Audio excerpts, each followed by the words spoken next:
Welcome back to the Deep Dive. We're the place you come to. Well, plunge headfirst into some really fascinating topics, uncover hidden truths, and try to make sense of often complex information. That's right. And today, oh boy, we are embarking on a journey, a deep one, into the remarkable, often fiercely debated, and frankly deeply misunderstood history of one of the most iconic dog breeds out there, the American Pit Bull Terrier. A breed with a lot of history and maybe even more baggage attached to it. Exactly. And you, listening right now, you might think you have a pretty good handle on this breed story. Maybe you've heard, countless conflicting narratives, especially about where it actually came from. The origin story, yeah. It's often presented as quite settled. The what if. What if a significant portion of what's widely accepted about its lineage is, well, essentially a myth?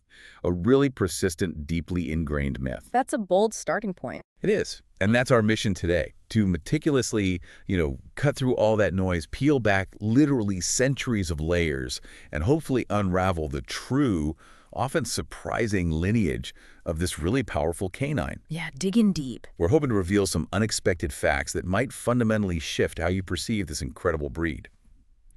Our deep dive today, it's powered by an expert's really compelling historical argument, one that masterfully dissects visual evidence, explores linguistic nuances, and doesn't shy away from challenging long-held assumptions. It's a fascinating piece of historical detective work, really. Totally. So if you're a history aficionado, maybe a dedicated dog enthusiast, or honestly, just someone who relishes getting to the absolute bottom of things, uncovering profound truths, then this deep dive is definitely for you. Absolutely. We are absolutely committed to going far beyond just the surface-level facts. We want to connect the dots in a way that feels, well, truly extensive, didactic, and genuinely entertaining for all lovers of the American Pit Bull Terrier's history. Prepare to have your perspectives broadened. Yeah, and maybe challenge some preconceptions. What's truly fascinating here, and this is really the core premise we'll be dissecting, is this audacious argument that the modern American Pit Bull Terrier is, in essence, the original true bulldog. Wow, okay. The original bulldog. Yes. This powerful claim, it directly challenges that widely held belief that the APBT is, a relatively recent creation, often touted as the definitive result of a specific bull and terrier cross. Right, that's the story you usually hear. Bull baiting dogs crossed with terriers for gameness or agility or something. Exactly. But our source material suggests, and with pretty compelling evidence, that this popular crossbreeding theory is actually a pervasive historical misconception. Okay, misconception. So how are we approaching this? Well, we're not just here to present you with a new set of facts to memorize. Instead, our goal is to critically examine the robust visual evidence and the often overlooked historical context that underpins this remarkable claim. Looking at the proof, not just repeating stories. Precisely. The author of our source material, who is, a veritable historian in his own right when it comes to this breed, places the burden of proof squarely and unequivocally on those who advocate for the crossbreeding theory. Flipping the script. Instead of proving the APBT is the bulldog, make them prove the cross actually happened the way they say. Exactly. This isn't just a spirited debate about dog breeds. It's a profound invitation to rethink how historical claims are constructed, how they're rigorously evaluated, and ultimately how they get accepted within any field. It challenges us and you, the listener, to scrutinize the evidence, or maybe the conspicuous lack thereof, for many commonly held beliefs. Okay, scrutinizing evidence. And you mentioned pushing back against these long-standing narratives. Here's where it gets really interesting, you said. Yeah. Our expert source makes a powerful case that one of the most compelling pieces of counter-narrative, it comes not from dusty old books, which might be misinterpreted. Right, exactly. Text can be tricky. But from centuries of undeniable artwork, paintings, drawings. It's almost as if the master artists and illustrators of the past were, maybe inadvertently, leaving us this trail of visual clues, embedded right there in their timeless creations. Like breadcrumbs. Kind of. And they collectively tell a profoundly different story from what many modern narratives suggest. They offer this powerful, undeniable historical record that, in many ways, can speak volumes more clearly, more unequivocally, than words alone. Especially words written centuries ago, maybe taken out of context. Precisely. Or inaccurately transcribed, or just reflecting the limited understanding of the time. Imagine, if you will, being able to look back in time through the discerning eyes of these painters and illustrators, seeing these dogs precisely as they were perceived, depicted, and lived alongside centuries ago. Okay, so let's look through their eyes. Where do we start? Indeed. Let's begin our visual journey by picturing a monumental 400-year-old painting. It's by the renowned Flemish master Peter Paul Rubens. It depicts this dynamic scene of animals in the wild. Rubens, okay. Big name. Yeah. 400 years ago, so early 1600s. Roughly, yeah. And as you closely examine this magnificent piece, you'll readily identify a beautiful, lean, purebred greyhound, Okay. a distinct, elegant spaniel, Mm-hmm. and alongside them, with this unmistakable presence, a bulldog. A bulldog in a Rubens painting from the 1600s. Yes. And what is truly significant about this painting, and actually about many others from this period, isn't just the presence of the bulldog, but its strikingly familiar appearance. Familiar how? Like, if it's familiar to us now. Exactly. Even 4 centuries ago, master artists like Rubens were meticulously and accurately representing distinct dog breeds. And the bulldog captured in Rubens' work looks almost uncannily similar to what we recognize today as the American Pit Bull Terrier. You're kidding. The build, the head shape. Its powerful, athletic build, its distinctive head shape, that constant stance, it all echoes the modern APBT. This strong visual continuity suggests a profound stability of type. It implies that these foundational breeds were meticulously kept pure and distinct, even way back in the 17th century. Wow. So the implication. The profound implication here is clear. If the bulldog already looked and demonstrably performed like the modern APBT way back in the 1620s, then why on earth would a cross with a terrier have been needed centuries later? Right. To create a dog that, by all visual accounts, Already existed and thrived. The very premise of needing a later cross for these characteristics, it just becomes redundant. okay, that's one major piece of visual evidence. Where do we go next? Moving forward in time, let's consider another pivotal piece. A precise drawing from Charles White's 1795 book on the chain of being. Charles White, 1795. So late 18th century. What was the chain of being? Sounds old-fashioned. It is. Charles White, for context, he was a prominent British physician, a scholar of his era, deeply engaged in the scientific discourse. His ambitious book was an attempt to meticulously classify all living things in this hierarchical structure. It was a concept prevalent before, Darwin's theory of evolution really took hold. Oh, okay. Pre-Darwinian science. Right. While the chain of being itself isn't a relevant scientific framework anymore, the drawing he included of a bulldog is absolutely pivotal for our discussion. How so? This 18th century drawing is so strikingly similar to modern American Pit Bull Terriers that, as our source meticulously points out, contemporary fanciers of the breed, people who really know APBTs today, Yeah. if they were to encounter this image today without its historical context, they would genuinely engage in lively debates about which specific modern bloodline this historical dog belonged to. Seriously, they'd be arguing if it was like a Colby dog or a Tudor dog from a drawing from 1795. Pretty much. They'd scrutinize its broad skull, its deep muscular chest, the set of its ears, the powerful agile lines of its body, all hallmarks of today's APBT. The resemblance isn't just passing, it's uncanny, right down to the precise proportions and formidable muscularity. That's incredible. Where can people see this image? Well, for those of you eager to see this incredible image for yourselves and really grasp its impact, you can often find reproductions in the works of Stephen Jay Gould. He wrote popular science essays, often using historical illustrations. His collection, The Flamingo Smile, might be a place to look. Okay, cool. Additionally, you can consult various historical canine texts. Denlinger's Pit Bull or Staffordshire Terrier is often cited. It features many similar old-time drawings of bulldogs that mirror our modern dogs in remarkable detail. These are often available in specialized libraries or even digital archives. Good to know. And the author himself, Richard F. Stratton, who wrote our source material, he's published numerous detailed drawings elsewhere that further reinforces powerful visual continuity across centuries. So Rubens in the 1600s, White in 1795, Denlinger's collection, Stratton's work. What's the crucial takeaway from this timeline? The crucial timeline here, when we piece all this visual evidence together, simply cannot be overstated. All of these artistic depictions, Rubens' painting, White's drawing, the images in Denlinger's work, the author's illustrations, they all significantly predate the mid-19th century. Mid-1800s. Exactly. And that specific period, the mid-1800s, is precisely when the bull-and-terrier cross is commonly believed to have occurred.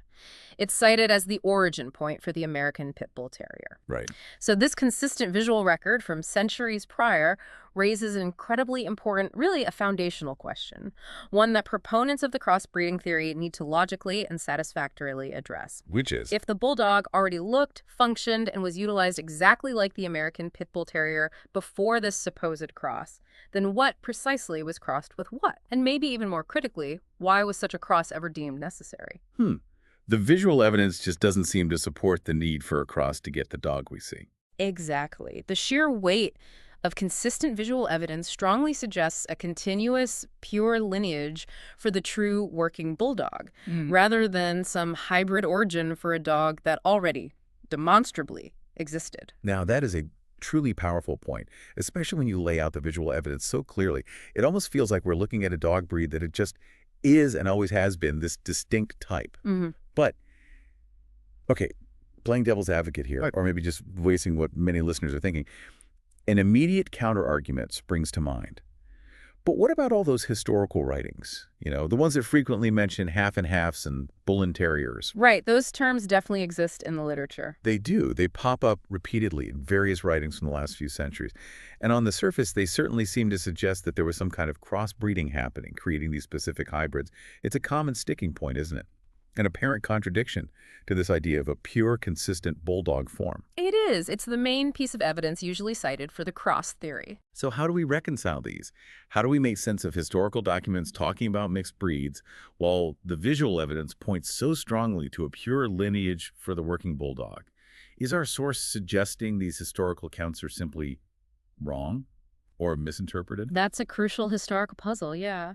And our source, through careful analysis, offers a compelling and I think quite nuanced theory to reconcile these seemingly contradictory written accounts with the visual evidence. Okay, I'm listening. The author proposes that these historical writings, the ones frequently referring to half-and-halves and bull-and-terriers, might have referred only to the emergence of the various bull-terrier breeds. Ah, the bull terrier, not the bulldog or APBT ancestor. Exactly.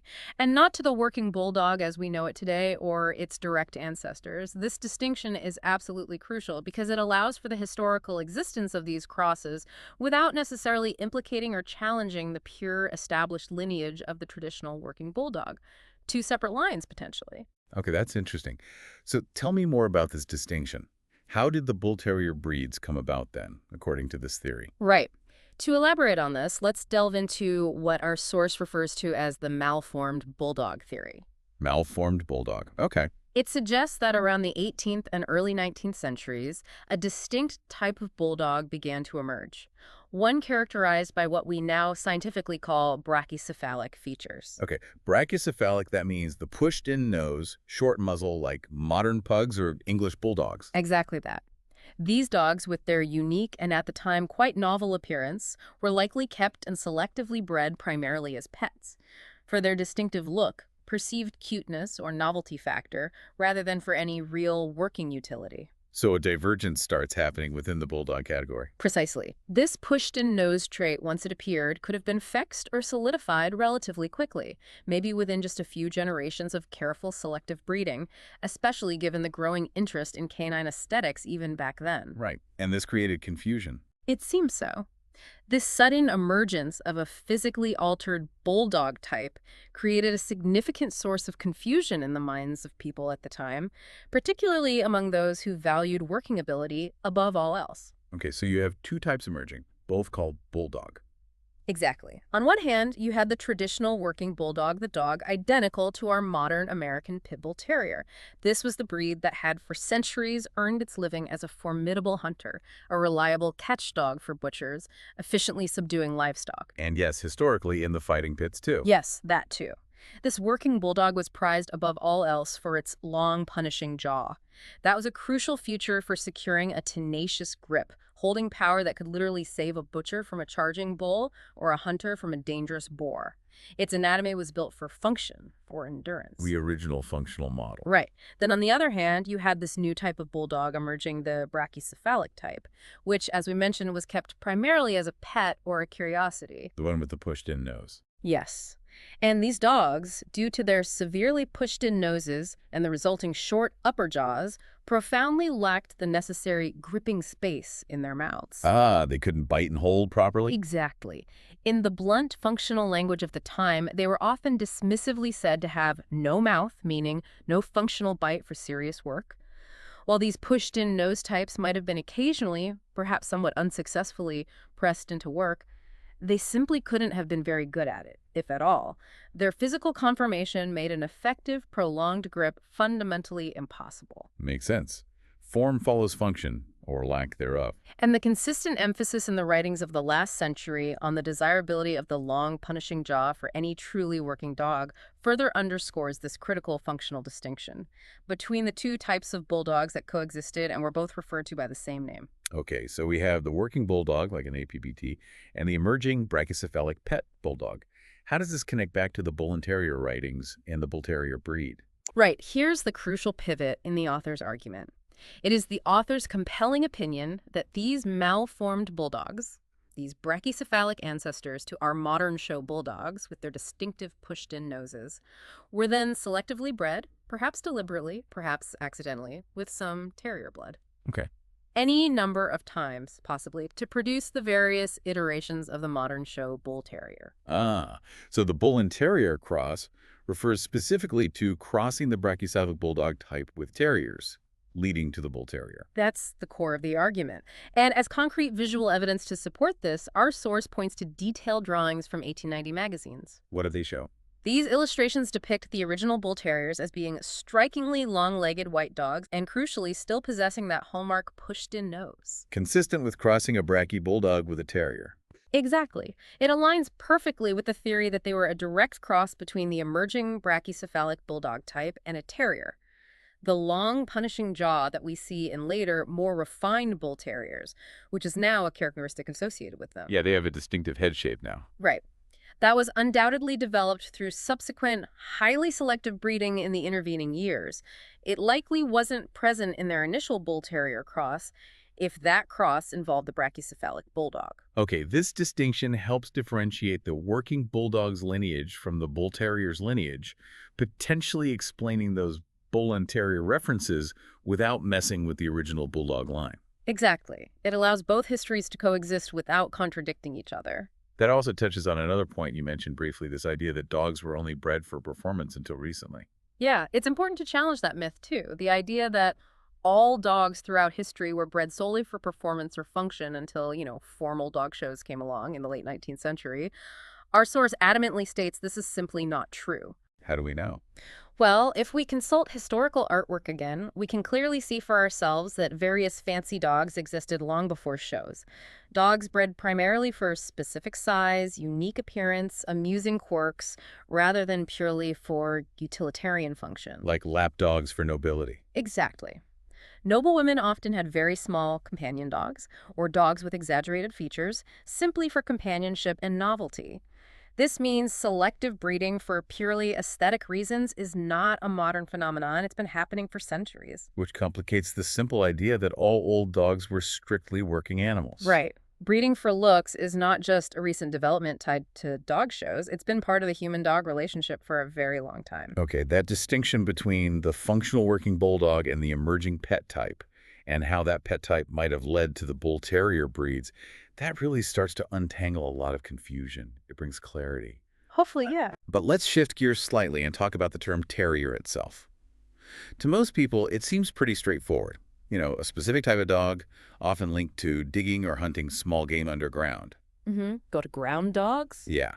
But our source suggests it's not nearly as simple or as historically precise as it seems. So what does this all really mean when we consider the historical context? The often arbitrary way breeds were named. How much ambiguity was there around terrier in its original use? And why does that matter for our deep dive today?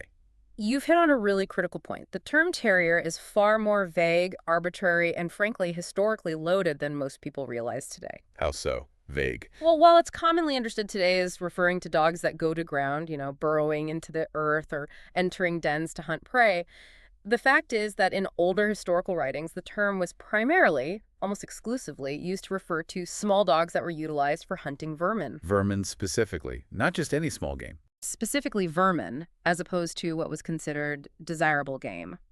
And this distinction between vermin and game carries immense historical weight. It reveals a profound amount about the social context, the legal frameworks, and the deep class distinctions surrounding dog ownership for centuries. Oh, okay. Social class and dogs. Tell me more. There's profound historical and social significance here, yeah. Directly tied to the rigid class structures that dominated society for centuries, right up until just before the 20th century. Feudal systems, landed gentry. Exactly. During this long period, hunting rights for desirable game, think deer, wild boar, grouse, pheasants, other edible birds, were exclusively and fiercely held by the landed gentry and the nobles. It was their privilege. Right. Commoners couldn't hunt the lord's deer. Precisely. Which meant that the lesser folk, common peasants, laborers, farmers, were strictly prohibited from owning true hunting dogs. What counted as a true hunting dog? These forbidden breeds included specialized hounds for tracking large game, or bird dogs for retrieving fowl, dogs meticulously bred and trained to pursue that high-value quarry owned by the nobility. Okay, so peasants couldn't have hounds or bird dogs. What could they have? However, these same peasants and commoners were legally allowed to keep certain types of dogs, specifically terriers and lurchers. Terriers and lurchers were okay. Why? Because these dogs were primarily used for killing vermin. Animals like rats, badgers, foxes, things considered pests that threatened crops or livestock, or maybe provided a meager, often illicit source of protein for the poor. So nobles didn't care if peasants killed rats. Exactly. Yeah. If peasants wanted to eat rats or badgers or protect their meager food source from pests, the nobles and gentry simply didn't care. What they did care about intensely was preventing any poaching of their desirable game. It all comes down to who owned the land and the animals on it. Pretty much. The underlying legal theory deeply embedded in the feudal system was that all the land, and by extension all the animals living on it, belonged exclusively to the owners of the land, the nobles, and landed gentry.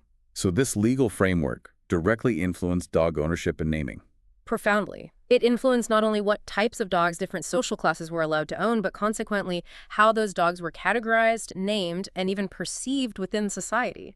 A terrier became synonymous with a commoner's dog, a necessary tool for survival, perhaps, whereas a hound was a symbol of nobility and privilege. That context is fascinating, and it makes the term terrier seem much less like a biological category and more like a social or legal one. Very much so.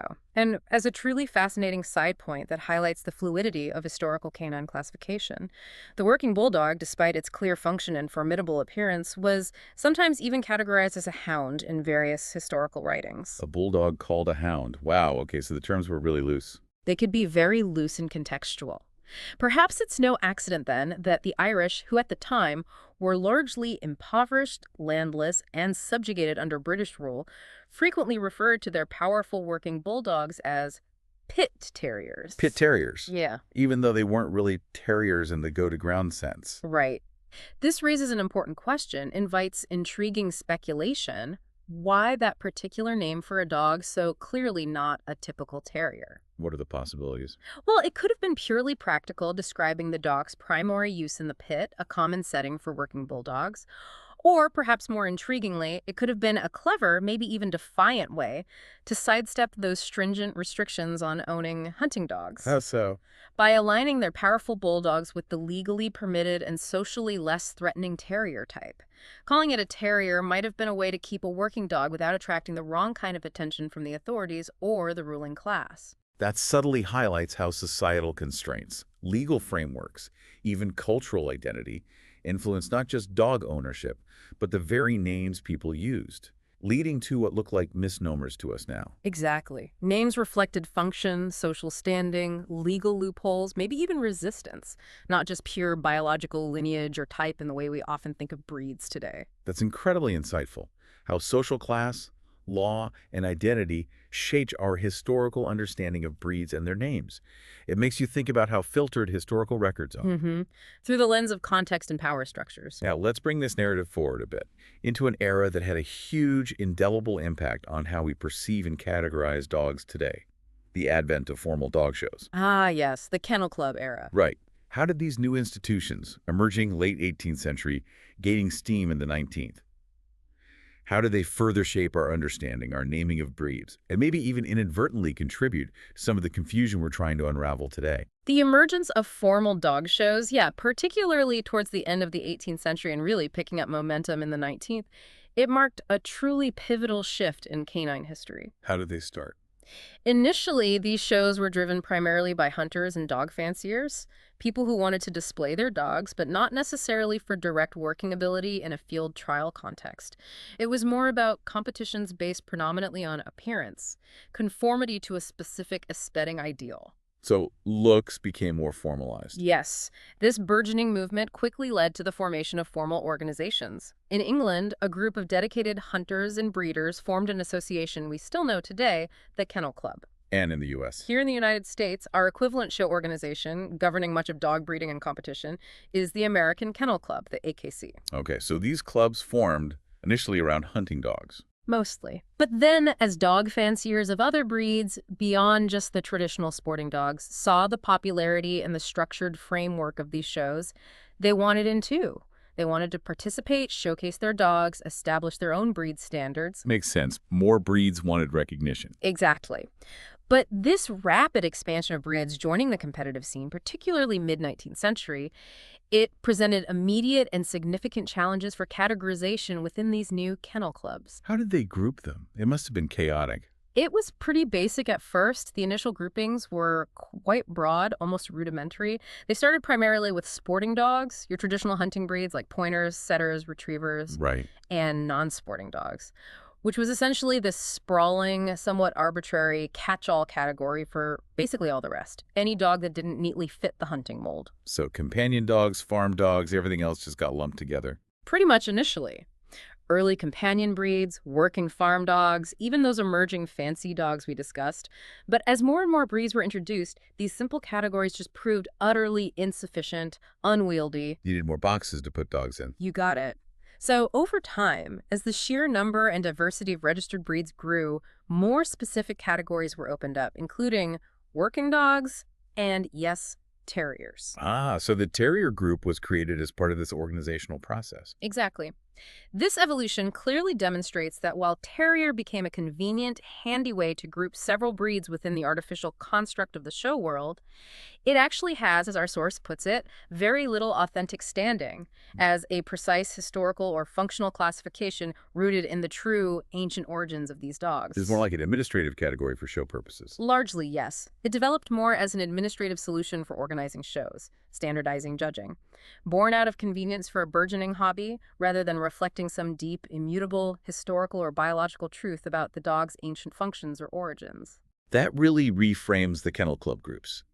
They're organizational tools, not perfect historical diagrams. Precisely. And to further reinforce this point, that breed names and classifications aren't always historically accurate or functionally descriptive, we see plenty of modern misnomers that still cause confusion today, even among people who know dogs well. Like what? Give us some examples. Okay, well, consider the Boston Terrier. Right, got terrier right in the name. Yep. But despite its name, it is not actually classified in the terrier group by the American Kennel Club. Where is it then? It resides in the non-sporting group, a testament to its primary role as a companion dog rather than a working terrier. Interesting.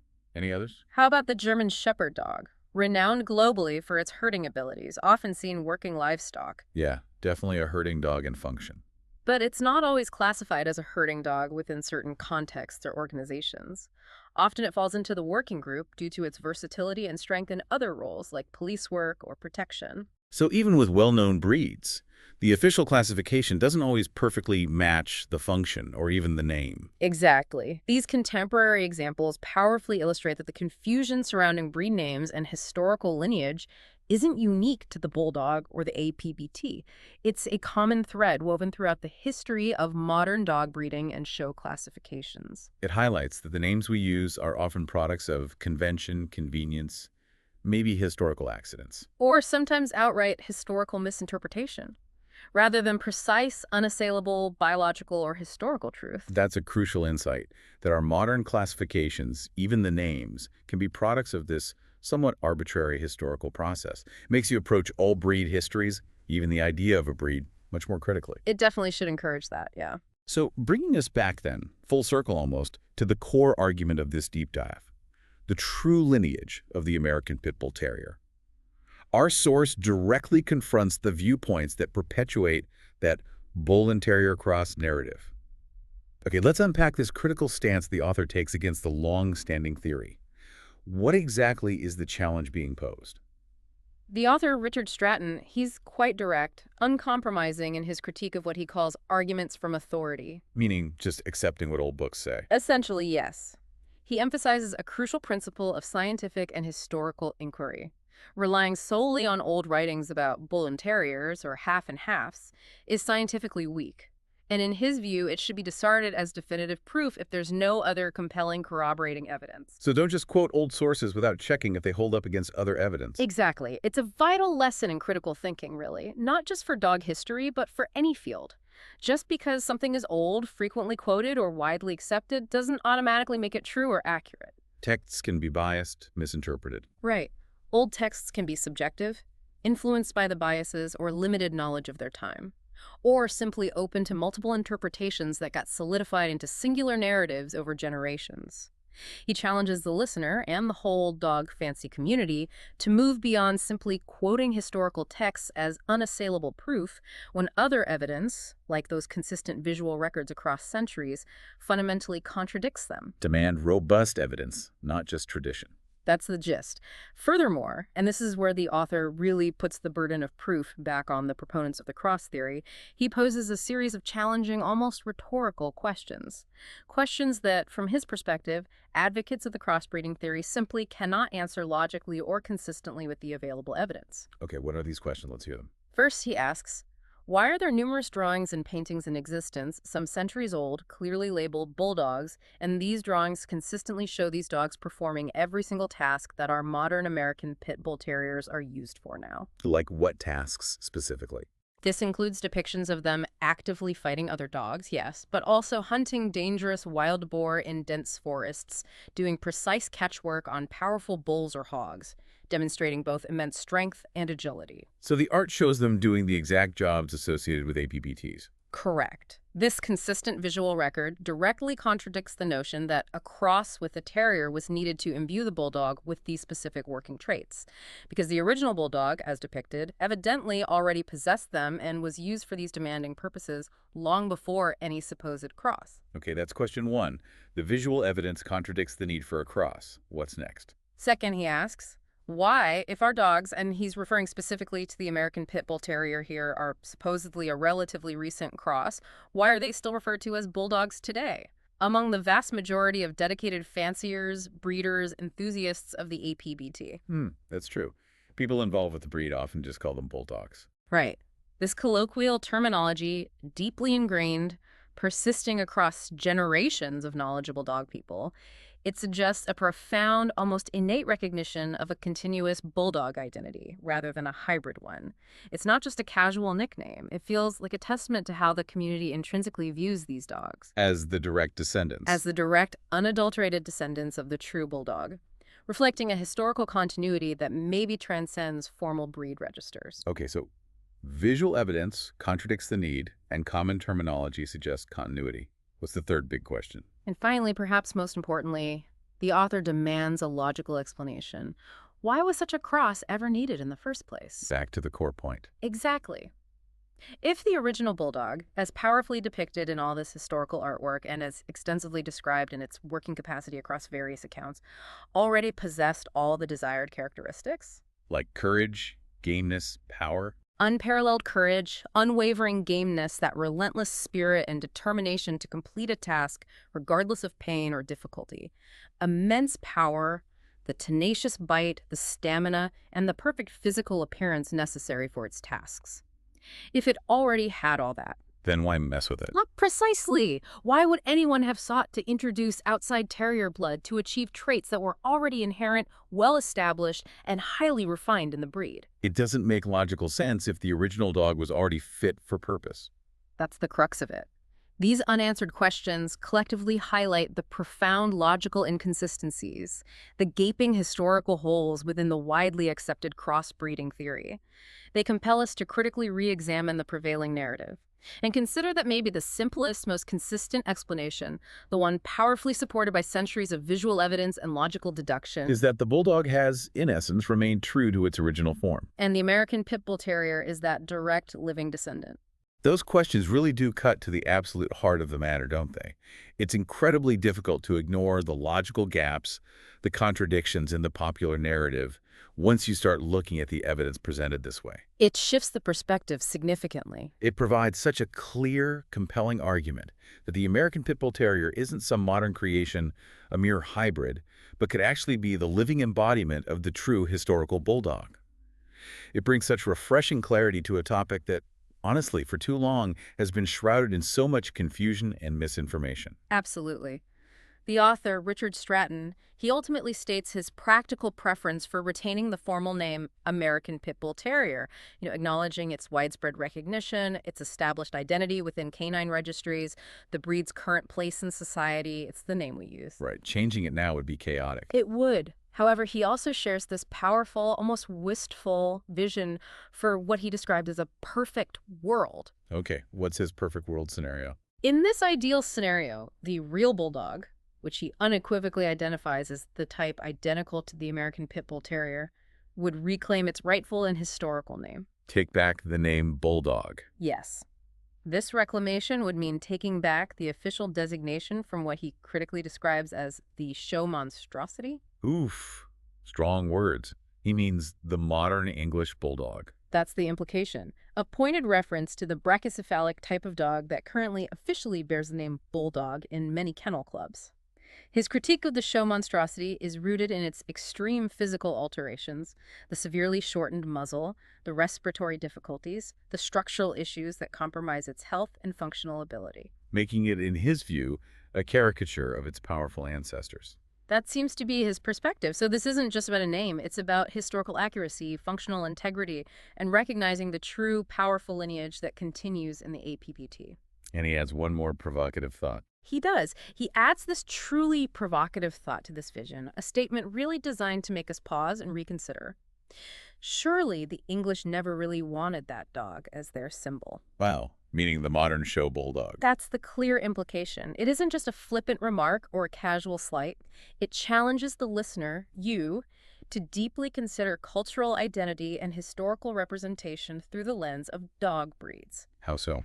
Well, the bulldog has for centuries been this potent symbol for England, widely associated with unwavering tenacity, formidable strength, stubborn courage, resilience qualities seen to embody the nation's perceived character. The British bulldog spirit. Exactly. So, if the modern show bulldog is a relatively recent, aesthetically altered form, often struggling with basic functions due to its exaggerated features, does it truly embody that historical spirit as accurately or as powerfully as the original, functional, powerful working bulldog type?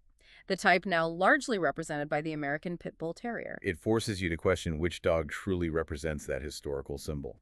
Right. It invites us to reflect on how easily our contemporary perceptions of history and national symbols can diverge from the deeper, more accurate historical truths.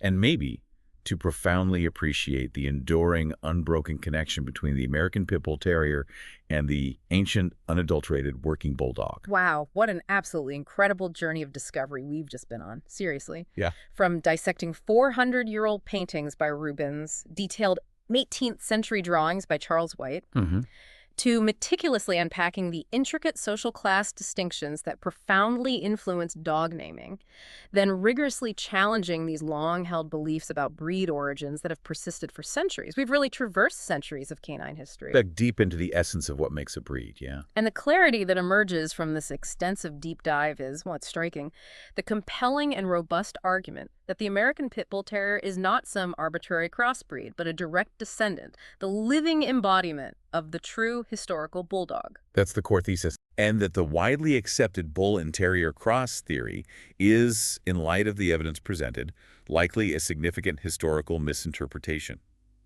Or, at best, it applies only to different, much more modern, functionally distinct lineages, like the show bull terrier. A crucial distinction to make. Thank you for joining us on this truly fascinating and, I think, illuminating exploration.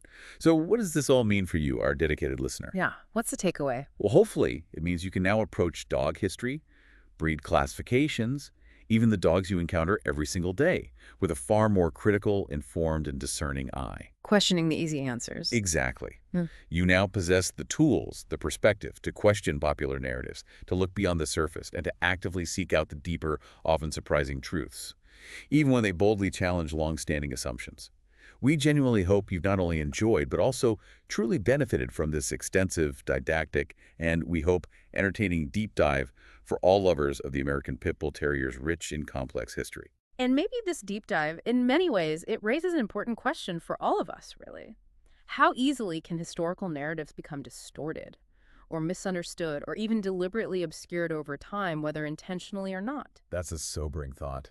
It is, and it highlights how absolutely crucial it is for us, as informed citizens, maybe just as curious people, to diligently look at all the available evidence, visual, written, logical, anecdotal, rather than simply accepting popular accounts or those arguments from authority at face value. Don't just take someone's word for it, even if it's been repeated for generations. Right. And if we connect this to the bigger picture, understanding a breed's true, unadulterated history doesn't just enrich our appreciation for it. Wow. It also fundamentally empowers us to combat prevalent misconceptions, harmful stereotypes, and unfair prejudices. Which the APBT has certainly faced. Absolutely. Prejudices that often arise directly from a lack of accurate historical context. Understanding the real history empowers us to advocate for these magnificent animals from a place of genuine, undeniable knowledge and truth. Absolutely.